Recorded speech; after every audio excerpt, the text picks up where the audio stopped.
Now let's talk about the different types of tracks that you can add and use in Cakewalk. With the project startup screen over here, I'm going to choose the 4-track project. So this is going to open up a project with 4 tracks for me. And these are audio tracks. You can see that by the icon over here. If I want to add other types of tracks, I can go to the insert menu over here and choose from either an audio track, a MIDI track, a soft synth track, a rewire device if you're rewiring an application into Cakewalk, or if you click on multiple tracks, this is going to bring up a dialog box where you can select multiple different types of tracks that you want to add in one go. Alternatively, you can right-click over here and get the contextual menu showing you the same thing. The only thing that's different is instead of saying soft synth track, it's an instrument track. So over here, if you go back here, this is a soft synth. And soft synth just stands for software synthesizer, which is pretty much the same as an instrument. So let's add some different types of tracks here. I'm going to right-click and add a MIDI track. The view is a bit small here, so I can click over here and drag it bigger, revealing more properties on the track. Now, what I want to show you is this is a MIDI icon representing that this is a MIDI track, where that is an audio track. And if you click on each one over here, it's going to change the track that you have selected here in the inspector. So for example, this is track 1, this is track 2, this is track 3. And also, if you look at the inspector, it's going to show you 2 tracks. So this is the track that's selected, and this is where that track is being routed out to. So for example, track 3 is being routed out to the master bus, and this is showing the master bus.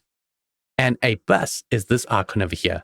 I will show you in a bit the difference between a stereo bus, how you can add them, and how you can use them.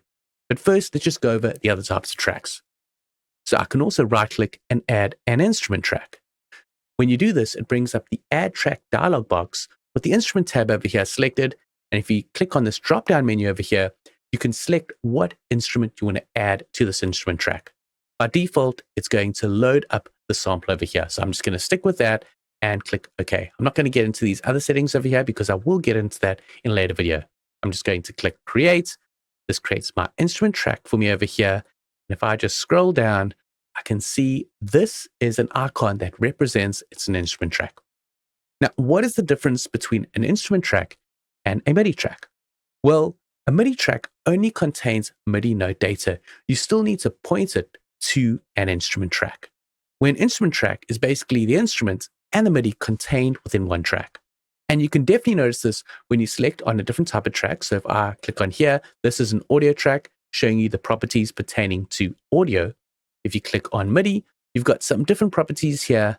Now, with MIDI, it's not associated with audio, so it's not being routed out to an audio track, for example, like the master bus. Instead, it's being routed out to the instrument, and you're seeing different MIDI properties that you can use here. Where if I click on an instrument track, it's showing me here the exact same type of properties that you have with an audio track, because an instrument track contains MIDI and audio where it's routed out to an audio bus. So this instrument track is being routed out to the master stereo bus over here. Now, if you want to add a bus, you can go to the insert section and choose insert stereo bus. Or if I go down over here and drag up, this is revealing the buses that I currently have in my project. So there's the master bus. For example, all these tracks are being routed out to the master bus. I've got a metronome track, its own bus, so I can use this to adjust the metronome settings. And then I've also got a preview bus that I will talk about a bit later. Now, I'm going to insert a new stereo bus, and this is going to show it over here labeled bus D. Now, what if I want to create a drums stereo bus and take these tracks and route them out to the drum bus so I can process all those tracks on one bus? Well, then I can just relabel this bus and then go to the audio track, and from there, from the outputs, route it out to that bus. And now this track is being sent to the drums. So that gives you an idea on the different types of tracks that are available to you in Cakewalk. Now let's jump in and see how we can use the different types of tracks.